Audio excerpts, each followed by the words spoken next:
일본 도쿄 다이카냐마에 있는 한 카페에서 두 일본인 여성이 이야기 중입니다. 한국도 위험하다고. 아직 휴전 국가 아니야. 그리고 지진도 안전하지 않아. 한 일본인 여성이 한국으로 어떤 사정 때문에 가려고 하자 다른 일본인 여성이 말리게 되는데요. 한국에 대해서 잘 몰라서 그런 걸까요? 오늘의 사연은 남자친구를 찾으러 한국으로 간 일본인 낸씨의 사연입니다. 안녕하세요. 일본인 낸입니다. 도쿄의 활기찬 롭pongi 지구의 중심부 네온사인이 켜진 거리에서 제 이야기는 시작되었습니다. 다양한 문화 체험과 항상 왁자지껄한 활동으로 유명한 이 번화가의 전형적인 저녁이었습니다. 저는 현지인과 외국인이 뒤섞인 얼굴에 바다에서 길을 잃고 저마다 다른 도쿄의 밤을 즐기고 있었습니다. 그날 밤, 저는 친구들과 함께 붐비는 거리를 거닐면서 마치 도시의 공기가 특별한 무언가를 약속하는 것처럼 묘한 기대감을 느꼈습니다. 저희는 밝고 시끄러운 롭pongi의 거리와는 극명한 대조를 이루는 아늑하고 희미한 조명의 바에 들르기로 했습니다. 바는 따뜻한 분위기에 잔잔한 음악이 흘러나와 번잡한 바깥 도시에서 벗어나기에 완벽한 장소였습니다. 그 고풍스러운 바에서 진수를 처음 봤어요. 특별히 대단한 일을 해서 눈에 띄는 건 아니었지만 무시하기 어려운 아우라가 느껴졌어요. 그는 친구들과 함께 웃고 떠들며 이야기를 나누고 있었고 그의 미소는 밝고 진솔했습니다. 우리는 방을 가로질러 눈을 마주쳤고 그 짧은 순간 설명할 수 없는 일이 일어났습니다. 주변의 소음이 사라지고 그 순간 그 복잡한 바에 우리 둘만 남게 된 것 같았어요. 저는 긴장감과 설렘이 뒤섞인 심장이 두근거리며 재빨리 고개를 돌렸습니다. 그날 저녁 늦게 운명처럼 진수가 제게 다가왔습니다. 그는 서투른 일본어로 술 한잔 할 거냐고 물었습니다. 억양은 무거웠지만 그의 눈빛은 따뜻하고 매력적이었습니다. 저는 흔쾌히 수락했고 대화를 시작하면서 그의 친절한 태도와 전염성 있는 미소에 매료되었습니다. 우리는 우리의 삶, 여행, 다른 문화에 대한 사랑 등 모든 것에 대해 이야기했습니다. 저는 그가 휴가를 맞아 도쿄를 방문했다는 사실을 알게 되었습니다. 대화가 깊어지다 보니 시간 가는 줄 모르고 지나갔습니다. 편안하고 자연스러운 분위기 속에서 우리는 어느새 어린 시절, 꿈, 포부에 대한 이야기를 나누고 있었습니다. 언어의 장벽과 문화적 차이를 뛰어넘는 서로에 대한 이해와 호기심, 부인할 수 없는 유대감이 느껴졌습니다. 밤이 저물어가면서 우리는 연락처를 교환했습니다. 앞으로의 만남에 대한 약속, 누구도 예측할 수 없었던 이야기가 펼쳐질 것 같은 느낌이 들었습니다. 평생 익숙하게 느껴졌던 도쿄의 거리가 갑자기 새로운 약속, 새로운 모험으로 다가왔습니다. 그 후로 진수와 저는 자주 만났습니다. 늘 제게 고향이었던 도쿄는 새로운 색채와 새로운 설렘으로 다가왔습니다. 우리는 서로의 눈으로 도쿄를 바라보며 함께 도시를 탐험했습니다. 황고와 마루노우치의 고요한 아름다움부터 시부야 교차로 그리고 얼마 전에 생긴 미야시타 파크의 젊은 활기찬 에너지까지 매 순간이 새로운 발견이자 성장 스토리의 새로운 페이지였습니다. 우리의 유대감은 날이 갈수록 깊어졌고 저는 우리의 만남을 간절히 기다리는 자신을 발견했습니다. 웃음과 눈빛이 오고 갔고 누구도 부인할 수 없는 애정이 커져갔습니다. 하지만 모든 아름다운 일들이 그렇듯 도쿄에서의 시간에도 유효기간이 있었습니다. 진수의 방문이 끝나갈 무렵 우리가 처한 현실이 다가오기 시작했습니다. 헤어진다는 생각은 견딜 수 없었습니다. 함께한 마지막 밤, 별이 쏟아지는 롭pongi의 밤하늘 아래 도시의 불빛과 소리가 어우러진 곳에서 우리는 계속 연락하기로 약속했습니다. 하지만 마음속 깊은 곳에서는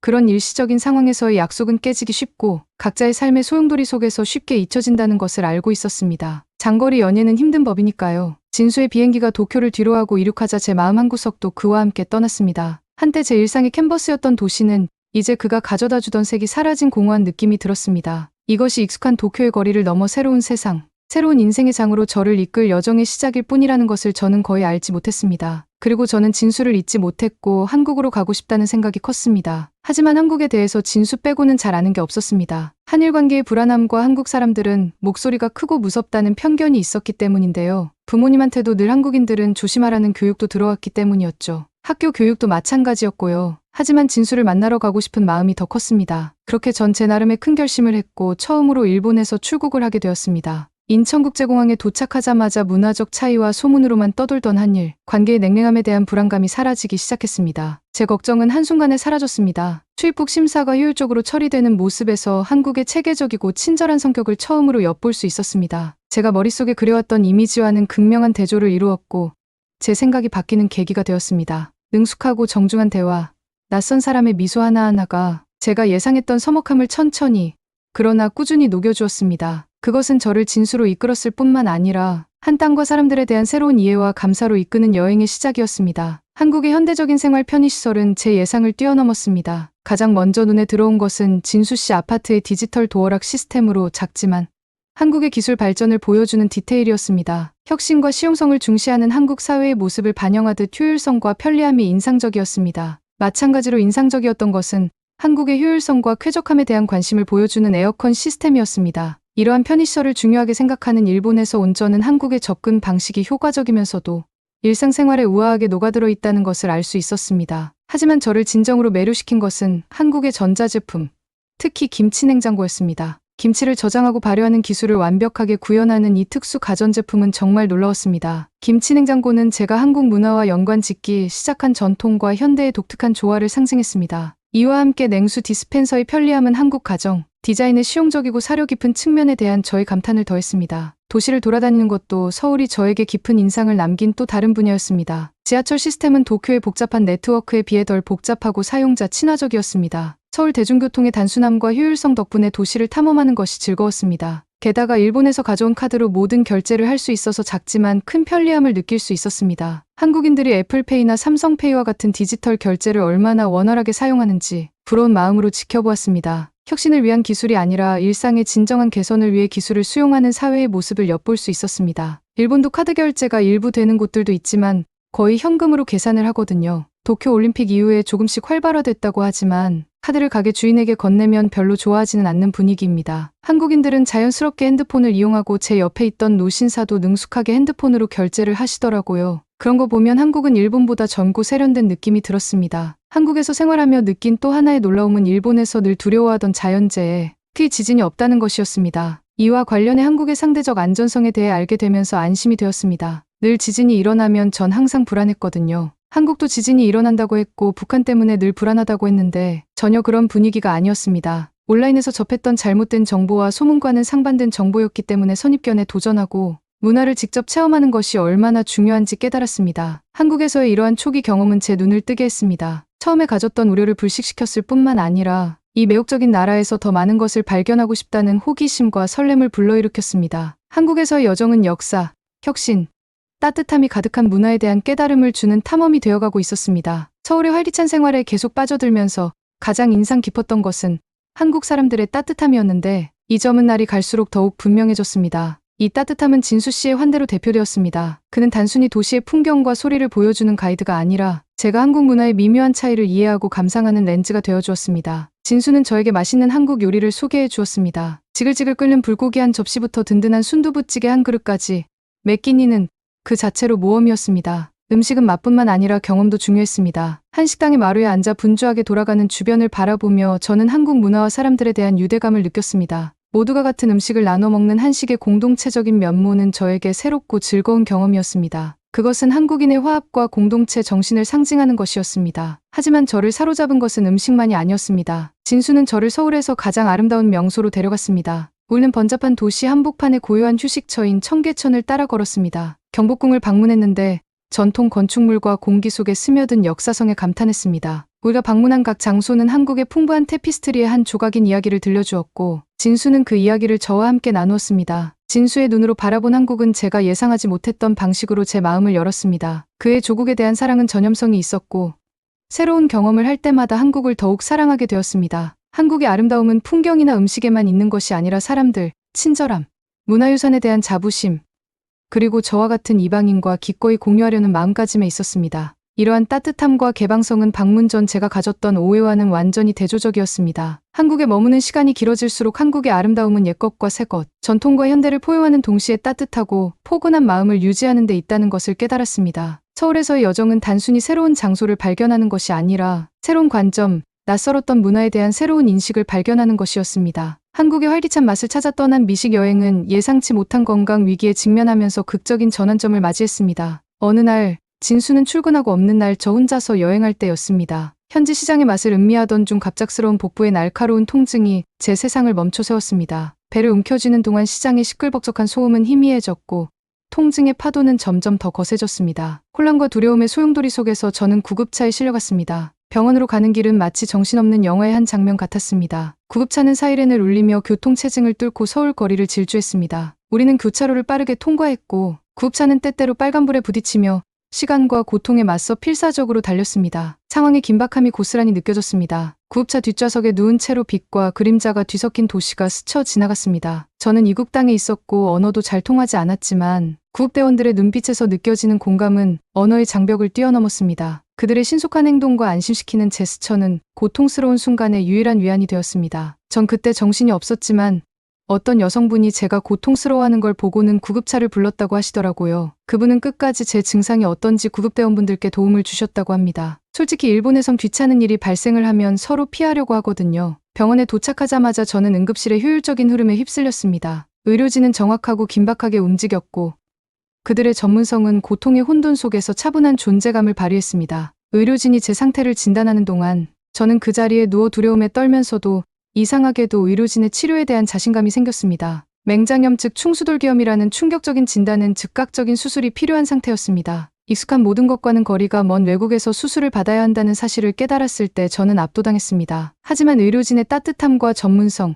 세심한 배려, 병원의 첨단 시설은 저에게 안정감을 주었습니다. 수술은 성공적으로 끝났고 병원에 누워 회복하는 동안 저는 이 특별한 일련의 사건들을 되돌아보는 시간을 가졌습니다. 깔끔한 청결함과 현대적인 편의시설을 갖춘 병실은 한국의 선진 의료 시스템을 보여주는 증거였습니다. 때때로 응급 서비스가 부족해 보였던 일본의 의료시설에 대한 인식과는 극명한 대조를 보여 놀라움을 금치 못했습니다. 회복하는 동안 한국 사람들의 친절함이 빛을 발했습니다. 간호사와 의사들은 의료 서비스를 제공했을 뿐만 아니라 저희 건강을 진심으로 걱정해 주었습니다. 그들의 따뜻함과 병원의 편안한 분위기는 제가 빠르게 회복하는 데 결정적인 역할을 했습니다. 제 요리 모험의 예상치 못한 전환점은 제 여정에서 중요한 순간이 되었습니다. 취약한 순간에 경험한 연민과 효율성은 제가 한국을 바라보는 시각에 깊은 영향을 미쳤습니다. 한국은 더 이상 맛있는 음식과 풍부한 문화가 있는 나라가 아니라 사람들이 서로를 배려하고 공동체 의식과 공감 능력이 사회 구조에 뿌리내린 곳이었죠. 병원에서 회복하는 동안 저는 배려심,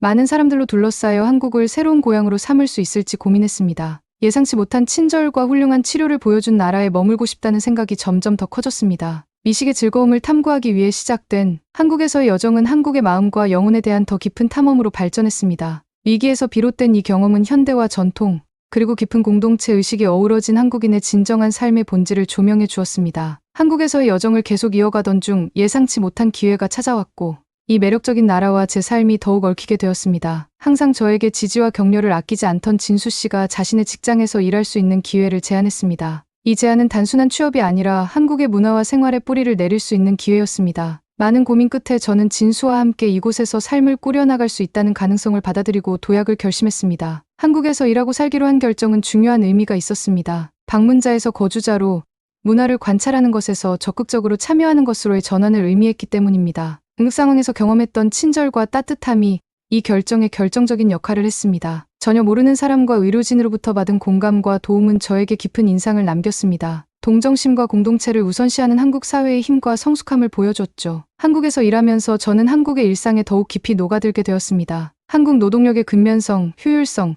협업 정신을 직접 목격했습니다. 이 경험을 통해 한국과 한국 사람들에 대한 이해의 폭이 넓어졌습니다. 직장 문화는 일본에서 익숙했던 것과는 달랐지만 배움과 개인적 성장을 위한 새로운 영역이었습니다. 한국에서 생활하는 내내 저는 한국 사람들의 관대함과 따뜻함에 끊임없이 감동을 받았습니다. 저와 같은 외국인을 돕기 위해 발벗고 나서는 사람들의 모습, 길거리에서 주고받는 미소와 인사, 그리고 한국 사회에 널리 퍼져 있는 공동체 정신은 일상적인 상호작용에서 분명하게 드러났습니다. 낭만적인 이야기로 시작된 한국에서의 제 이야기는 문화적 몰입과 개인적 성장의 여정으로 발전했습니다. 그리고 한 사회에서 연민과 공감의 중요성을 강조했습니다. 한국에서 살면서 저는 구성원들을 소중히 여기고 배려하며 도움이 필요한 사람들에게 도움의 손길을 내미는 공동체가 번영하는 공동체라는 것을 배웠습니다. 타인을 배려하는 이러한 정신은 단순한 문화적 특성이 아니라 한국인의 삶을 지탱하는 사회적 가치에 대한 증거였습니다. 한국에서의 새로운 역할과 생활에 적응하면서 제 마음은 감사함으로 가득 찼습니다. 예상치 못한 우연이 저를 한국에 오게 했고 높은 기에서 피어난 사랑, 그리고 두 팔 벌려 저를 환영해준 한국에 감사했습니다. 한국에서의 여정은 친절에 변화하는 힘, 공동체의 힘, 그리고 세상의 경험에 열려있을 때 생겨나는 무한한 가능성에 대한 증거였습니다. 대한민국 서울에서 일본의 지진을 겪은 후 한국으로 오게 되었다는데요. 한국 택시를 타더니 혼자 투덜거리는데요. 이 가격이 말이 되는 거예요?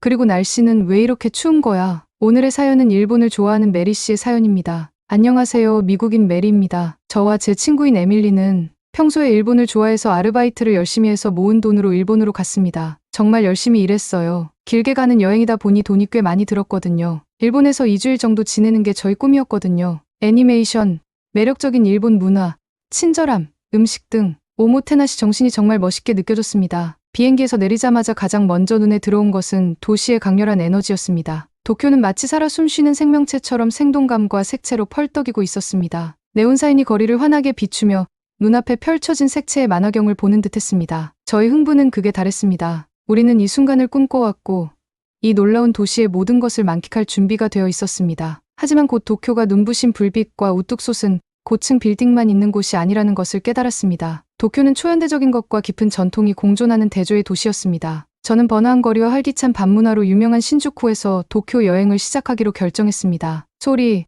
냄새, 끊임없는 움직임 등 감각 과부하가 심했습니다. 작은 꼬치구이 노점이 늘어선 좁은 골목을 돌아다니며 고기를 굽는 냄새로 가득 찬 공기를 마셨어요. 도쿄는 오감의 향연이 펼쳐지는 곳이었으며 저는 진심으로 그 향연에 빠져들었습니다. 하지만 도쿄는 번잡함만 있는 곳이 아니었습니다. 저는 도시의 혼돈 속에서 고요한 오아시스 같은 메이지 신사에서 평온을 찾았습니다. 울창한 숲으로 둘러싸인 이 신사는 일본의 풍부한 문화 유산을 보여주는 증거였습니다. 도시의 고층 빌딩을 배경으로 고요한 신사가 나란히 놓여있는 모습은 정말 장관이었어요. 도쿄의 중심부 깊숙이 들어가면서 우리는 첫 번째 중요한 도전 과제인 동전 시스템에 직면했습니다. 일본의 현금, 특히 동전에 대한 의존도는 우리가 충분히 준비하지 못한 부분이었습니다. 우리는 혼란스러운 동전 배열로 인해 어려움을 겪었고 정확한 금액을 파악하기 위해 줄을 서는 경우가 많았습니다. 이 경험은 도쿄의 일상에 익숙하지 않은 이방인으로서의 우리의 처지를 극명하게 상기시켜 주었습니다. 그리고 지진이 갑자기 일어났는데 깜짝 놀랐습니다. 그런데 다른 일본인들은 그렇게 무서워하지 않았습니다. 지진을 여기서 겪게 되다니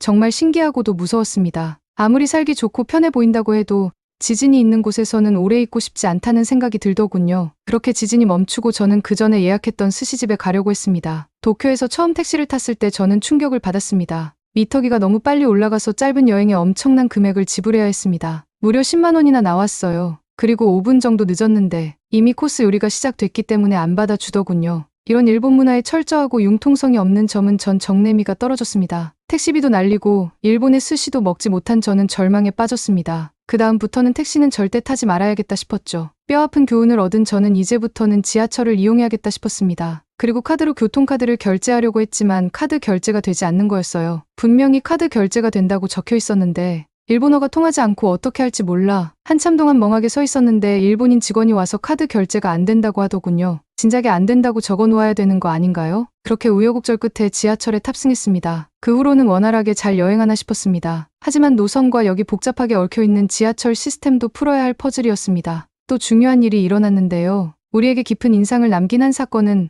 혼잡한 지하철에서 일어났습니다. 출퇴근 시간대 인파 속에서 자리를 찾기 위해 애쓰는 한 임산부를 발견했습니다. 놀랍게도 아무도 임산부에게 자리를 양보하지 않았습니다. 오히려 기대했던 정중하고 예의 바른 행동과는 완전히 대조적인 순간이었습니다. 일본 문화에 대한 우리의 선입견에 의문을 품게 만들었습니다. 이러한 어려움에도 불구하고 도쿄는 계속해서 우리를 매료시켰습니다. 우리는 역사적인 아사쿠사 지역을 탐험하며 센소지 절에 감탄하고 타이야키와 같은 전통 간식을 맛보았습니다. 하지만 시간이 지날수록 획일적인 느낌이 들기 시작했습니다. 처음의 흥분은 표면적으로는 도쿄가 우리가 방문했던 다른 도시들과 비슷한 분위기를 공유하고 있다는 사실을 깨닫게 되었습니다. 이 깨달음은 놀랍기도 하고 실망스럽기도 했습니다. 각 도시마다 독특한 개성이 있을 거라 생각했는데 비슷하다는 사실을 부인할 수 없었죠. 도쿄 여행은 경이로움, 도전, 성찰이 뒤섞인 시간이었습니다. 우리는 낯선 도시를 탐색하는 법을 배웠고 문화적 충격에 직면했으며 대비의 아름다움을 발견했습니다. 도쿄는 우리와는 전혀 다른 세계로의 첫 발걸음이었고 그 발걸음은 나머지 여정의 분위기를 결정짓는 계기가 되었습니다. 도쿄에서 다양한 경험을 한 저는 오사카가 일본에 대해 또 다른 그림을 그려줄지 궁금했습니다. 활기찬 거리 생활과 친절한 현지인들로 유명한 오사카는 보다 진정한 일본을 경험할 수 있을 것 같았습니다. 도착하자마자 오사카의 에너지가 느껴졌습니다. 오사카의 거리는 활기차고 활기찬 대화 소리가 공기를 가득 채웠습니다. 하지만 이런 활기와 길거리 음식의 즐거움 이면에는 오사카, 그리고 일본 전반에 매력적이지 않은 면이 있다는 것을 곧 깨달았습니다. 이러한 현실을 처음 마주한 곳은 유명한 도톤보리 지역이었습니다. 밝은 네온사인과 북적이는 인파가 처음에는 저를 흥분시켰습니다. 하지만 수많은 사람들 사이를 헤쳐나가는 동안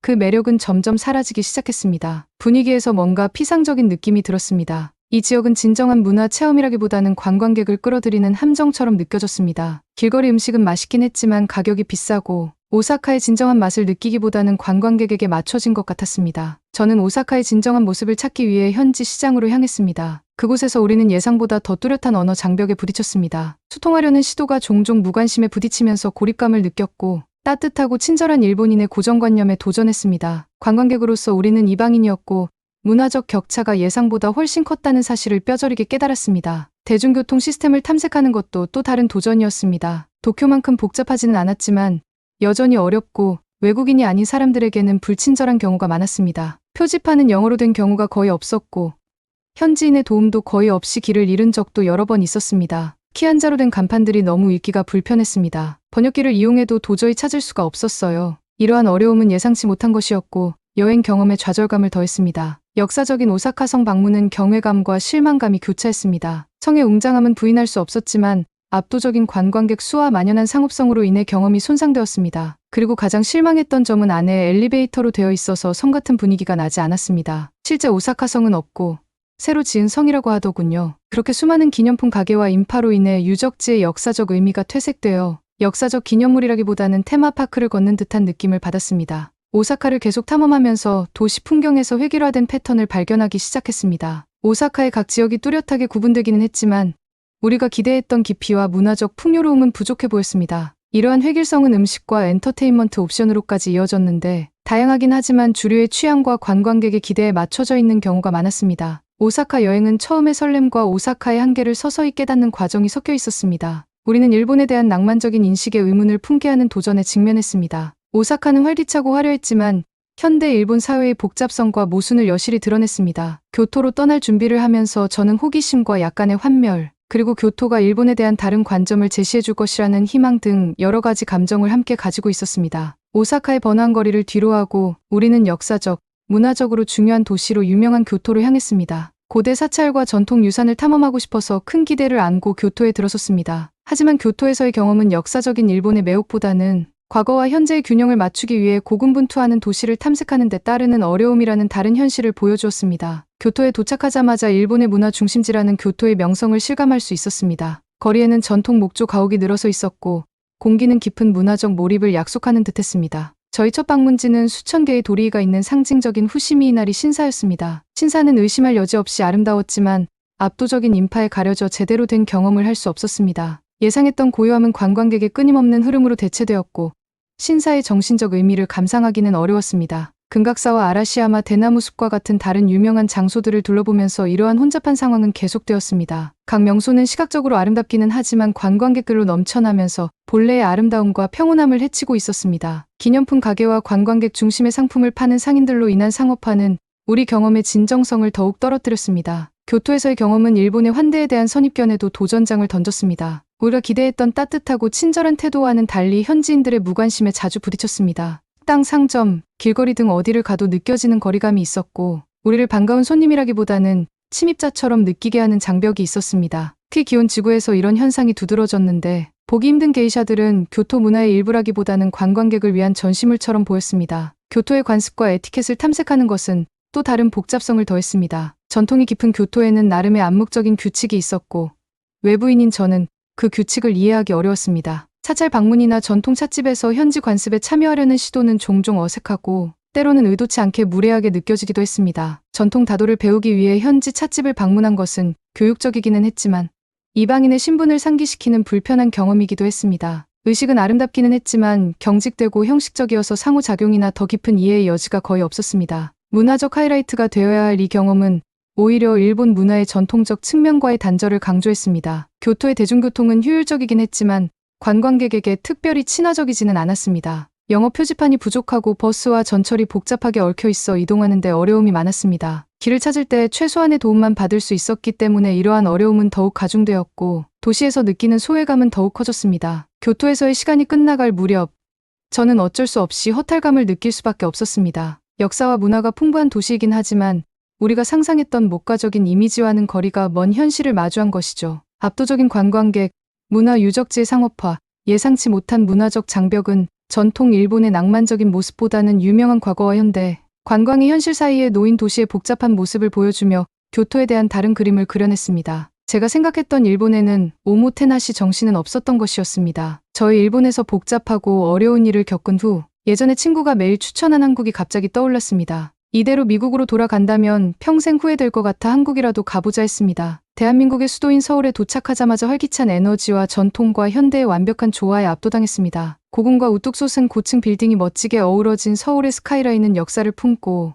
미래를 향해 대담하게 전진하는 대한민국의 모습을 시각적으로 표현하고 있었습니다. 한국에서 가장 먼저 인상 깊었던 점은 의사소통이 용이하다는 점입니다. 일본에서의 경험과는 달리 서울에서는 많은 사람들이 영어를 구사할 수 있었기 때문에 더 원활하고 즐겁게 소통할 수 있었습니다. 이러한 언어적 접근성 덕분에 현지인들과 더 깊이 소통할 수 있었고 그들의 문화와 생활 방식을 더 잘 이해할 수 있었습니다. 서울의 대중교통 시스템은 이번 여행의 하이라이트였습니다. 효율적이고 깨끗하며 체계적으로 잘 정리되어 있어 도시를 쉽게 이동할 수 있었습니다. 광범위한 지하철 네트워크는 도시 곳곳을 손쉽게 연결해 주었고 저렴한 요금은 일본의 비싼 교통비를 생각하면 반가운 소식이었습니다. 한국에서의 미식 경험도 즐거운 놀라움이었습니다. 풍부한 맛과 다양성으로 유명한 한국 요리는 미각을 즐겁게 해주었습니다. 고소한 바비큐부터 맛있는 길거리 음식까지 매 끼니가 모험이었습니다. 특히 입맛에 맞게 매운맛을 조절할 수 있는 유연성은 일본에서 경험한 경직된 음식, 관습과는 극명한 대조를 이루며 즐거웠습니다. 한국의 문화유산을 탐험하는 것도 또 다른 풍요로운 경험이었습니다. 경복궁과 유서 깊은 북촌 한옥마을을 방문하면서 한국 전통 건축의 아름다움과 우아함에 매료되었습니다. 현대 도시를 배경으로 한 이 장소들은 과거와 현재가 조화롭게 균형을 이루며 한국의 역사에 대한 존중을 보여줬습니다. 한국 사람들의 따뜻함과 환대는 우리에게 깊은 인상을 남겼습니다. 일본에서 종종 마주쳤던 내성적인 성격과 달리 한국인들은 더 개방적이고 표현력이 풍부했습니다. 이러한 따뜻함은 명동의 번화한 시장에서 쇼핑을 하거나 홍대의 활기찬 거리를 탐험하는 등 일상적인 교류에서도 분명하게 드러났습니다.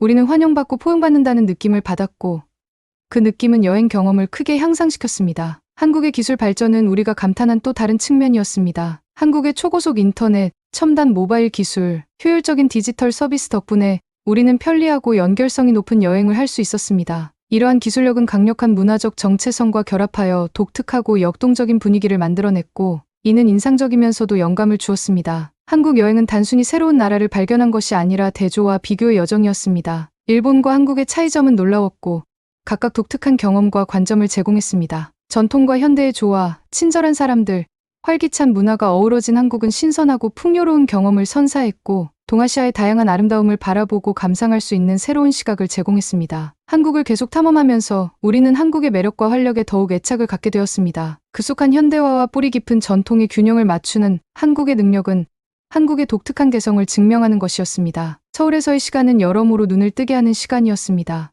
우리는 서울이 단순히 번화한 대도시가 아니라 역사와 예술, 현대적 혁신으로 가득한 문화의 용광로라는 사실을 발견했습니다. 서울의 역동성은 일본에서의 경험과 극명한 대조를 이루며 현대 아시아 도시의 모습에 대한 새로운 관점을 제시했습니다. 서울에 머무는 동안 가장 큰 깨달음 중 하나는 일상생활에서 기술의 중요성을 깨달았다는 것입니다. 서울의 인프라는 한국의 기술력을 입증하는 증거였습니다. 전 세계와 연결해주는 초고속 인터넷부터 여행을 효율적이고 편리하게 만들어주는 첨단 대중교통 시스템까지 기술은 여행 경험을 향상시키는 데 핵심적인 역할을 했습니다. 한국인의 따뜻한 마음 또한 우리에게 깊은 울림을 주었습니다. 일본에서 종종 마주쳤던 내성적이고 격식을 차리는 사람들과는 달리 한국 사람들은 더 개방적이고 표현력이 풍부했습니다. 그들의 환대는 단순한 예의가 아니라 진정으로 소통하려는 노력이었고 우리는 진정으로 환영받는다는 느낌을 받았습니다. 이러한 따뜻함은 북적이는 시장, 조용한 동네, 활기찬 레스토랑 등 일상적인 교류에서 분명하게 드러났습니다. 한국에서의 미식 모험은 이번 여행의 하이라이트였습니다. 공동 식사에 중점을 둔 다양하고 풍미 가득한 한식은 영양을 공급할 뿐만 아니라 한국 문화와 소통할 수 있는 방법을 제공했습니다. 일본에서의 고독하고 형식적인 식사 경험과는 극명한 대조를 이루었고 한식의 공동체적이고 상호작용적인 성격에 감사했습니다. 문화적으로도 서울은 놀라웠습니다. 풍부한 역사와 급속한 현대화가 조화를 이룬 서울은 저를 매료시켰습니다.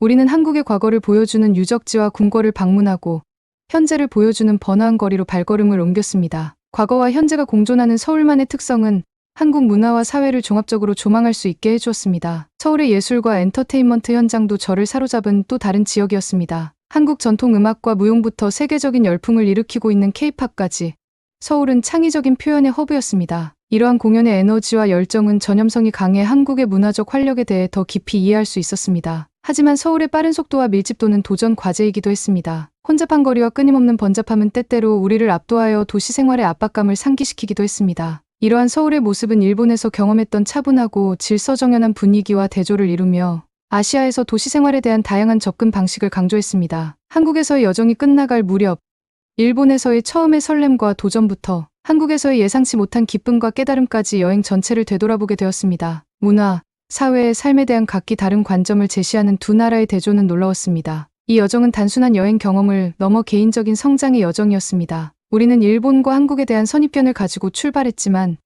그 선입견이 도전받고 재구성되는 경험을 했습니다. 한 문화를 진정으로 이해하기 위해서는 그 문화에 몰입하고 그 복잡성을 포용하며 그 놀라움에 열려 있어야 한다는 것을 깨달았습니다. 결국 한국에서의 장기 체류는 단순한 계획 변경이 아니라 적응력과 열린 마음가짐에 대한 소중한 교훈을 얻었습니다. 우리는 한국의 문화와 사람들, 그리고 세계 속에서 한국의 위치에 대해 깊은 감사를 느끼며 한국을 떠났습니다. 이번 여행은 일본과 한국뿐만 아니라 여행자이자 개인으로서 우리 자신에 대한 이해의 폭을 넓히는 데 기여한 다양한 경험을 얻게 되었습니다. 귀국을 준비하면서 우리는 이 여정이 영원히 기억에 남을 것이라는 것을 알았습니다. 단순히 우리가 방문한 장소나 본 광경에 관한 것이 아니었기 때문입니다. 우리가 맺은 인연, 우리가 경험한 문화, 우리가 만든 추억에 관한 것이었습니다. 안녕하세요. 어눌한 발음으로 한국 여행객이 얘기하자 마을 사람들은 문을 쾅 닫고 소리질렀습니다. 어이 거기. 너 따위는 들어올 곳이 아니야. 누가 봐도 한국 발음이네. 너네가 감히? 이 이야기는 스웨덴에 놀러갔던 어느 한국인에 관한 신비한 이야기입니다. 안녕하세요.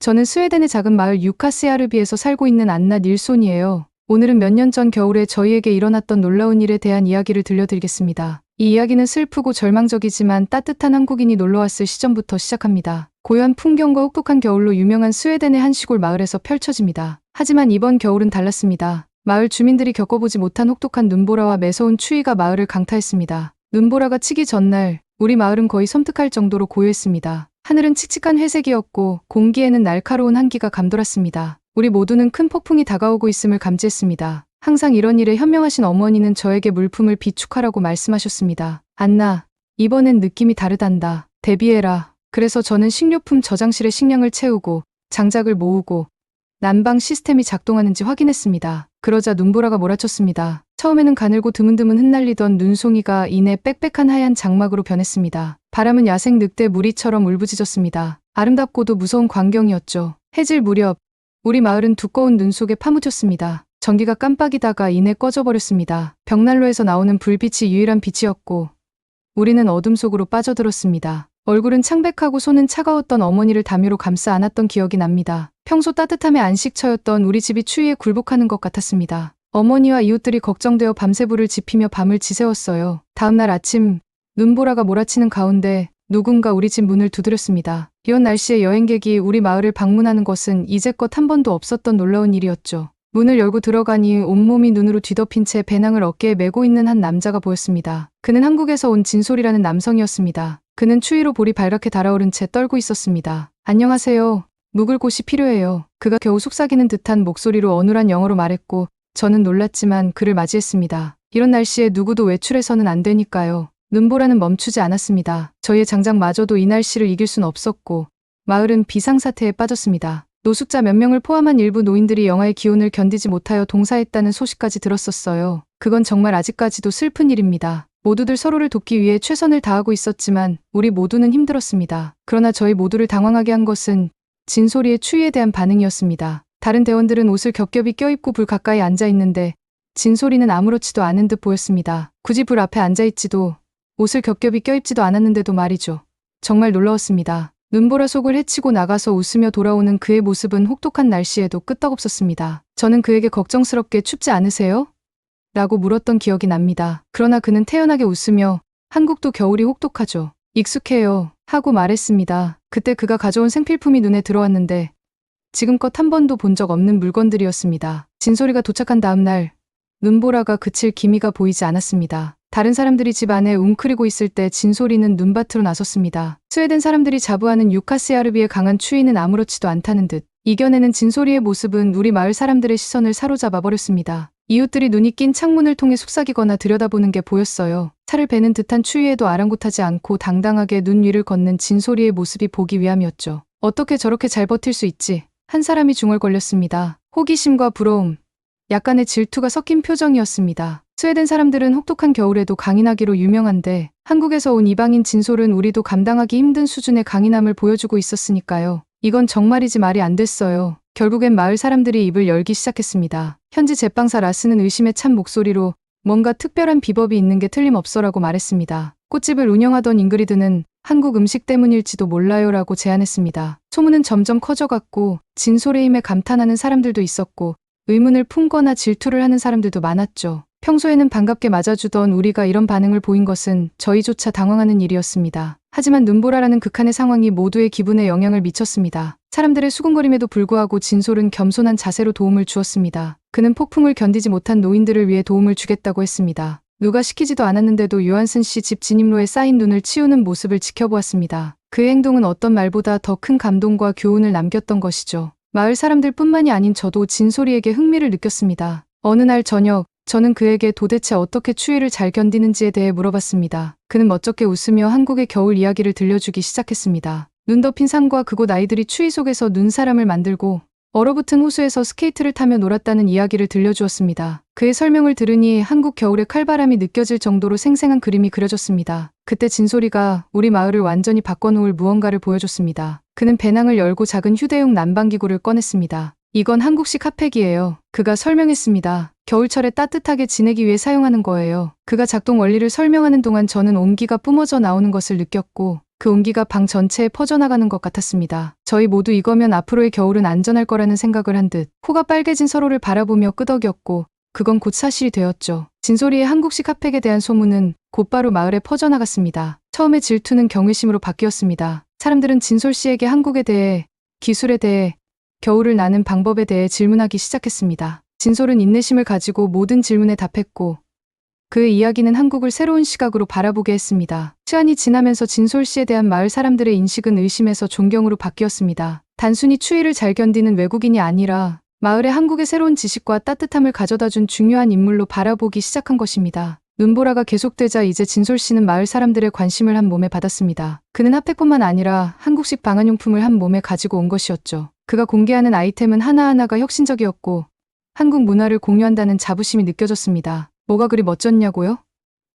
하나하나 셀 수도 없지만 얘기해보겠습니다. 진솔 씨가 온 지 4일째 되는 날이었습니다. 그날은 더욱이 추위가 심했고 진솔은 늘 있던 일이라는 듯이 전기 손난로를 꺼내들었습니다. 매끈하고 컴팩트한 디자인의 충전식 손난로였습니다. 한국에서는 겨울에 산에 갈 때 이걸 사용하죠. 그가 설명했습니다. 마을 사람들은 놀라워했습니다. 이전에도 손난로를 본 적은 있지만 이만큼 발전된 제품은 없었거든요. 특히 마을 아이들은 손난로가 작동하는 모습을 보기 위해 진솔 씨 주위에 모여들며 흥미로워했습니다. 진솔 씨가 사실은 2050년에서 온 사람이 아닐까 하고 진지하게 생각해보기도 했었습니다. 하지만 그게 다가 아니었습니다. 진솔 씨는 극한의 추위를 대비해 특별히 고안된 보온 의류도 소개했습니다. 그는 특수 보온 소재를 안감으로 사용해 가볍지만 놀라울 정도로 따뜻한 재킷을 보여주었습니다. 그걸 입어보는 사람마다 마치 휴대용 히터를 착용한 것 같다며 농담을 건넸습니다. 진솔 씨가 가져온 핫팩을 들고 재킷을 입어보니 따뜻한 걸 넘어서 땀이 날 정도였다니까요.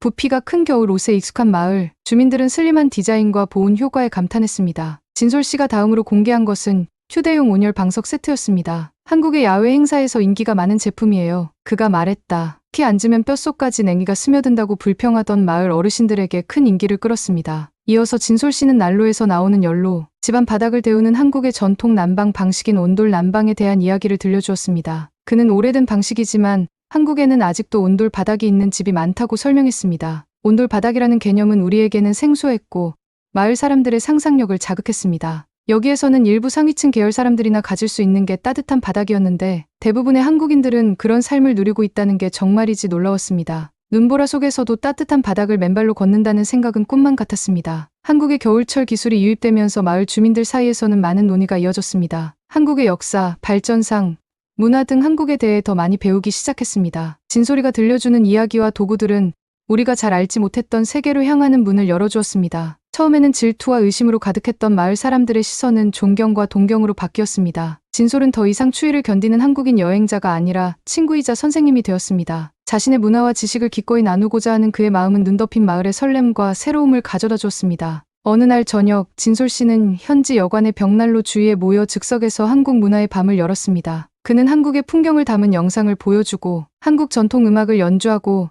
한국어 구절도 몇 개 가르쳐 주었습니다. 불빛뿐만 아니라 공동체 의식과 우정에서 우러나오는 따뜻한 분위기가 느껴졌습니다. 진솔이의 한국 문화의 밤이 끝나고 며칠 후 진솔이가 저에게 한 가지 아이디어를 제안했습니다. 안나, 제가 마을을 더 도울 수 있을 것 같아요. 그가 진지하게 말했습니다. 한국의 난방용품을 모두와 나누고 싶다는 것이었습니다. 눈보라는 멈출 기미가 보이지 않았고 많은 사람들, 특히 노인과 노숙자들은 추위를 견디기 힘들어하고 있었습니다. 진솔은 핫팩과 손난로 등의 물품이 부족했지만 의지가 강했습니다. 그는 한국에 있는 친구들에게 연락해 우리의 상황을 설명했습니다. 놀랍게도 며칠 만에 난방용품 상자가 도착하기 시작했습니다. 평소 한산했던 마을 우체국이 분주하게 움직이기 시작했습니다. 저는 진솔이와 함께 마을에 관해서 나눔의 날 행사를 준비했습니다. 진솔이의 설명을 들은 마을 주민들은 모두 기다렸다는 듯이 달려왔습니다. 진솔이는 따뜻한 미소를 지으며 직접 물품을 나눠주었습니다. 그는 한 명 한 명에게 물품의 사용법을 알려주며 기능에 대한 이해를 도왔습니다. 가장 감동적인 순간은 어르신 댁을 방문했을 때였습니다. 온열 방석과 보온 의류를 나눠드리자 가장 힘들어하던 어르신들의 얼굴이 환하게 밝아졌습니다. 잘 웃지 않으시던 스벤손 할아버지는 방석에서 느껴지는 온기를 느끼시며 웃으셨습니다. 마치 여름 햇볕 아래 앉아있는 것 같아요.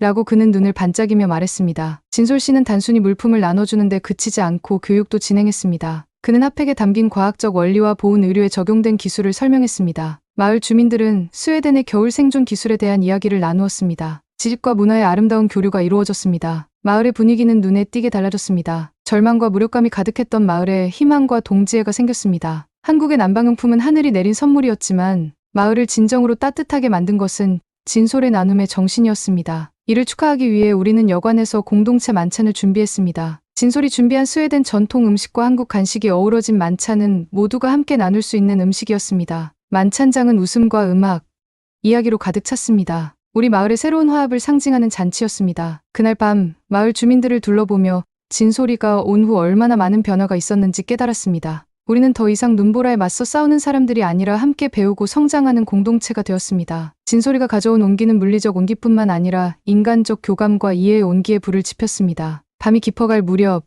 진솔이가 자리에서 일어나 말을 시작했습니다. 그는 자신을 환영해준 우리에게 감사하며 도움을 줄 수 있다는 사실에 기쁨을 표했습니다. 저는 다른 세상을 경험하기 위해 스웨덴에 왔습니다. 그가 말했습니다. 하지만 저는 그 이상을 찾았습니다. 친구를 찾았고 제2의 고향도 찾았습니다. 복도에는 건조한 눈동자 하나 보이지 않았습니다. 사실은 진솔이가 눈보라를 뚫고 처음 마을에 도착했을 때 마을 사람들은 진솔이에 대해 회의적인 반응을 보였습니다. 마을 주민들에게 한국은 단편적인 뉴스나 고정관념으로만 알려진 먼 나라에 불과했습니다. 심지어 일부는 아시아 이웃 국가들에 비해 개발이 덜 되었다고 무시하기도 했습니다. 우리가 한국에서 무엇을 배울 수 있을까? 라는 말을 자주 들었습니다. 하지만 혹독한 겨울은 전환점이 되었습니다. 추위와 눈이 일상을 위협하는 가운데 진솔이의 회복 탄력성과 그가 가진 따뜻함이 마을 사람들의 선입견을 깨뜨리기 시작했습니다. 우리가 자랑스러워하던 추위를 견뎌내는 진솔이의 능력은 사람들의 시선을 가장 먼저 사로잡았습니다. 진솔 씨가 핫팩과 전기 손난로, 온돌 난방 시스템에 대한 이야기를 들려주자 마을 사람들의 호기심은 더욱 커졌습니다. 단순히 신기한 물건이 아니라 수준 높은 혁신 문화를 상징하는 물건들이었죠. 마을 주민들은 감탄했고 처음의 거부감은 호기심으로 바뀌었습니다. 진솔의 한식의 밤은 환희 그 자체였습니다. 풍부한 역사, 활기찬 현대 문화, 그리고 그가 소개하는 맛있는 음식은 눈을 뗄 수 없게 만들었습니다. 김치와 불고기를 맛보고 한국의 풍경을 담은 영상을 보고 전통음악을 들으며 마을을 바라보는 시각이 달라지기 시작했습니다. 이러한 문화적 변화를 주도한 것은 처음에는 새로운 것에 이끌린 젊은 세대였습니다. 우리는 K-팝과 K-드라마를 공유하며 한국 대중문화에 빠져들었습니다. 우리의 열정은 전염성이 강했고 곧 모든 연령대의 사람들이 한국 문화를 접하고 감상하기 시작했습니다. 처음에는 호신술의 한 형태로만 여겨졌던 진솔의 태권도 수업은 더 깊은 의미를 갖게 되었습니다. 태권도는 규율과 존중의 상징이자 한국 문화와의 연결고리가 되었습니다. 마을 주민들은 태권도를 배우면서 태권도가 탄생한 문화를 존중하고 감사하는 마음도 함께 배웠습니다. 또한 곧이어 마을 아이들은 집 앞에 널브러진 작은 돌들로 공기놀이를 하였습니다. 어느 날은 아이들이 나뭇가지를 다듬고 점을 그리는 것이었고 궁금해서 물어봤더니 윷놀이를 해보고 싶다고 하였던 것입니다.